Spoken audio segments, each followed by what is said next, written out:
Thank you for clicking on our link. I appreciate that. My name is David Miller. I'm the founder and principal of David Miller Management. And my name is Dwayne Miller. I'm also with David Miller Management. The purpose for this video today is to talk to you about the hiring, development, and retention of sales reps and how important that is to an organization. Absolutely. In a lot of my career, we call that the RAD of our people or of our talent, meaning the retention, the acquisition, and the development of our key talent within our organization. Right. And the reason that we feel this is so important is if you look at a recent Harvard Business study, they found that 25% of the sales reps in the hardware software business turned over every year, either at their own will or at the company's will. And there's a big cost in that turnover. There is. They also stated that the average salary and total compensation is over $200,000 a year. A little bit more for a software sales rep than it is for a hardware sales rep, but that's the total package. And in that turnover, what a lot of frontline sales managers will tell you is that the rep left for a better opportunity or for more money. But what studies will tell you is that people are not leaving for money as the number one reason. They're leaving because they had bad bosses. Yeah. So this turnover is not only just that cost, there's also additional cost. There's the amount of time and effort that you took in training that employee and developing that employee. But one of the biggest things is just loss of traction. You sent that sales rep out into the field and to engage with your customer base. Now you're going to have a turnover. Now you're going to have a change in that territory. You got a hole in the territory that somebody's got to pick up and hope that you don't lose traction. So what we're going to do for the rest of this video is David's going to talk to us today about best practices in hiring and acquiring talent, and he's going to talk to you about best practices relative to the training, coaching, and development of that talent. Absolutely. Okay, so David, let's begin with talking about the acquisition best practices. And I know one of the things that you and I have talked about in the past is the importance of profile. What do you mean by that? Well, let me talk to you about that. Part of this fits right into what we talked about before in the fact that we can develop and implement go-to-market strategies. Part of that might be moving to a completely different customer base or a completely different set of accounts than you have today. Now, when you do that, you may not have the right profile of talent within your current organization. You may have to either train, develop, or manage out some of the people that may not fit the profile that you need. And when you hire new employees, you need to make sure that those new sales reps that fit the profile of the type of talent that you're looking for to get into this new space, if indeed that's what we're talking about. So you're talking about really, it's a totally different job that requires perhaps a different skill set. It does, absolutely. That's exactly what I'm talking about. Okay, so there are also some things, not only are you trying to match up the skill set of a particular sales rep with the job, whether it be like a hunter-farmer type personality, right? But there are also some specific characteristics that you look for in all salespeople. Could you give me some of those basic traits or characteristics that you look for in a successful salesperson? Absolutely. What I look for in a successful salesperson is I want the kind of person that as they wake up in the morning, they eat rusty nails for breakfast. I'm looking for somebody that's an extreme type A personality, that has an extreme sense of urgency, that is not patient. And the reason you want characteristics and traits like that is because when it comes time to looking for purchase orders and bringing in deals, you want somebody that's got a sense of urgency to bring that in today instead of tomorrow. Yeah, and just feeding off of your comment, you're looking for basically people that want to achieve. They are achievers.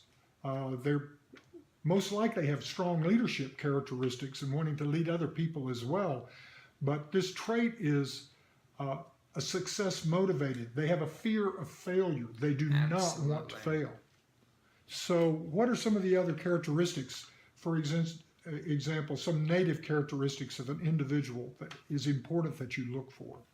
Well, you want, first of all, you can't train in intelligence. The IQ of an individual, you can't train that smart into somebody. They have to be smart.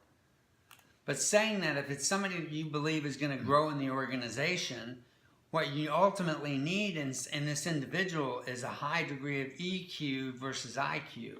Everybody knows what IQ is, the intelligence quotient, but a lot of people don't know about the emotional quotient, which is the ability to sense the surroundings and the people around you, what they're feeling, what they're doing, and what they're thinking, and being able to react to that and to be able to predict where they're going before they ever get there, so that you have a solution to their problem before they ever bring it up.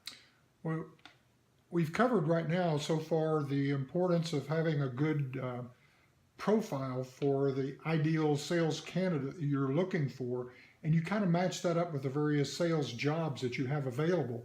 But what are some of the other things that a VP sales needs to be doing to ensure that they can always have the brightest and best working for them? Well, the first is they always need to be focused on the bottom 10% of their team.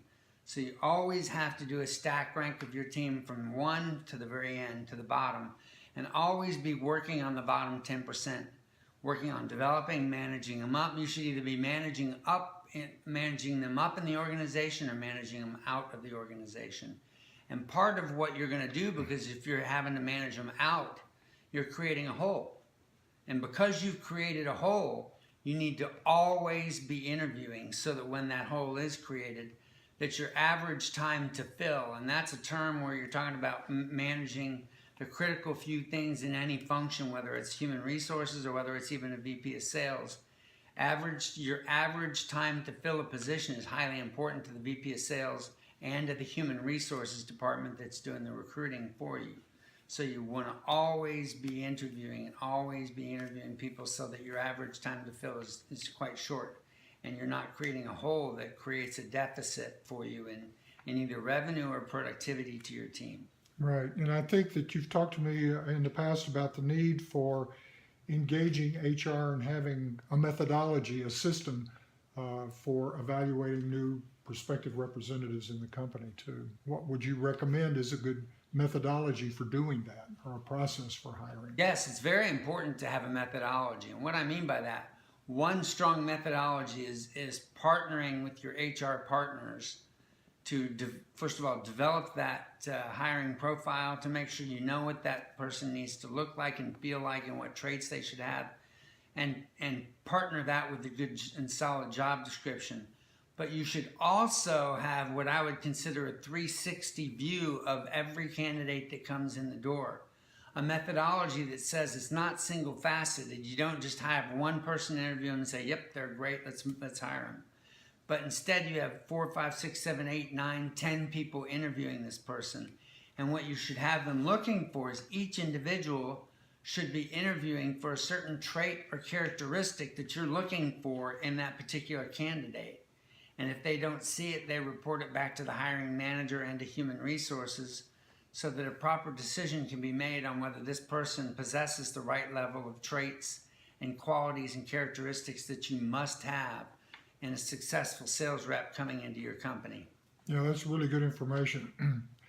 The other topic that we want to get involved with right now is, let's assume you've done really a great job and you've hired this really potentially outstanding salesperson that you really have high expectations from. And you've talked about a methodology that you've used in hiring people. Now, what kind of a methodology do you have for the training, mentoring, and developing of this salesperson that you've just brought on board? Right. Well, that goes back to the RAD of people, the retention, acquisition, and development. Now that you've acquired that person, you have development and retention of that person. And retention, we can talk about it another time. Development talks about always giving, it's what I consider a continuous feedback loop. It's continuous and immediate, in fact. So, and the very worst thing that could happen is you could get to an annual review with an employee, and the feedback that you give that individual surprises them, and that's the first time they've heard it.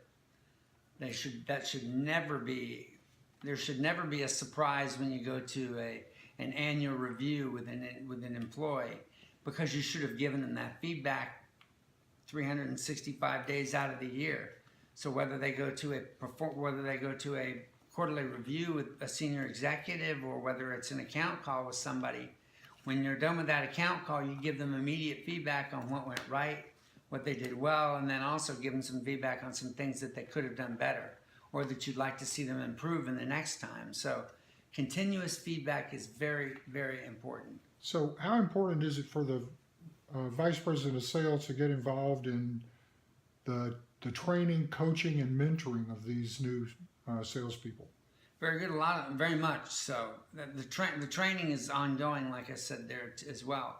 But also not just the VP of Sales, but I would suggest that any solid company have a very formal mentoring program, and that be that you have your top talent that you expect to grow and develop into the next set of executives in the company, with formal mentors, and they as mentees meet with the mentors once a month, every couple of weeks, or even once a week, to discuss issues about their career and about their career path and about what they need to do to obtain the next level, and what things in their development that they need to do to make themselves a solid candidate for that next job that fits their development and their goals and objectives in terms of where they want to be in the company. Yeah, it probably makes the employee, I'm sure it makes the employee feel like you place a great deal of importance on them. You're showing them that they have value. They feel valued. That's exactly right. You're not interested in them just for producing revenue this month, but you're interested in them as a person and their career. One of the reasons that you also retain people is because you have really great bosses, and really great bosses give that feedback, create the mentor programs, and they're not leaving just because of money. David, in your experience, when you look back over your career at Dell and Lenovo and NCR, where you held senior vice president roles and president roles, managing as many as 5,000 employees and $2 billion in sales, I'm sure you've witnessed good characteristics. And what I'm looking for right now is, have you also witnessed VPs of sales that have worked for you that were not necessarily good at training and establishing good basic foundation for the reps that they've hired? Yeah, absolutely. And I'm a fundamental believer in a leadership style that I think delivers continuous success, and one that can deliver short-term success but not repeatable continuous success. That delivers continuous success is a management, or not a management, but more of a leadership style that's aspirational, meaning they have their teams aspiring to goals, and that they're also inspirational. You have to set goals that people want to aspire to, and then you need to inspire them to go reach those goals. That is a continuous, successful leadership style. One that's not is one that leads and manages by intimidation. You can get some short-term results that way, but in the old military fashion, if you're charging up a hill as a leader and you're managing by intimidation, if you turn around, you might find that the guns of your team are pointed at you and not at the competition, because of the style of leadership that you've decided to adopt. Right. I've seen in my career where there are some managers, even regional managers or division managers, district managers, that are in charge of sales organizations, and then even in vice presidents of sales, that really don't spend that much time in the field with sales reps. How important is that, do you think? Very, very important. In fact, I've told my leaders that have worked for me, I've said, the top deals in your territory, if you had your top sales reps leave, you need to be able to close the top 10 deals in their patch. So you should be in the field consistently. Your goal ought to be in the field making 5, 10, 15, 20 account calls every single week. so that you can give that continuous feedback to your sales team. That gives you a chance to develop and train them, but it also gives you a chance to delegate authority and responsibility to the teams beneath you to help use them as tools to close your top deals in the territory. But as you delegate that authority, you also have accountability that goes along with it. So not only are you delegating authority for them and using them as tools, but you're also holding them accountable, and you're judging them, as I like to say, you judge them on their judgment. So it's really, in the final analysis, you're looking at the bottom line. Were they successful? Did they meet their goals? So that's the area for their accountability. So David, I think at this juncture, what I'd like to ask you is, if we've got some viewers of this video out there that are perhaps venture capital partners or private equity partners, or they're VP sales for an organization that have district managers working for them, and they need to call on someone to help them in this recruitment or acquisition of talent or the development of talent, why should they contact David Miller Management and not some other consulting firm?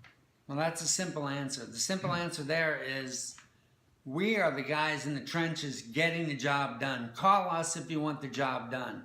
What we're not is a collection of academics that are going to come in and just direct you and tell you how things should be done, that have never ever done it before, that think they're book smart, but really don't know how it works in the field.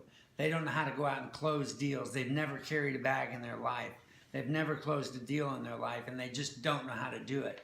David Miller Management, that's what we do.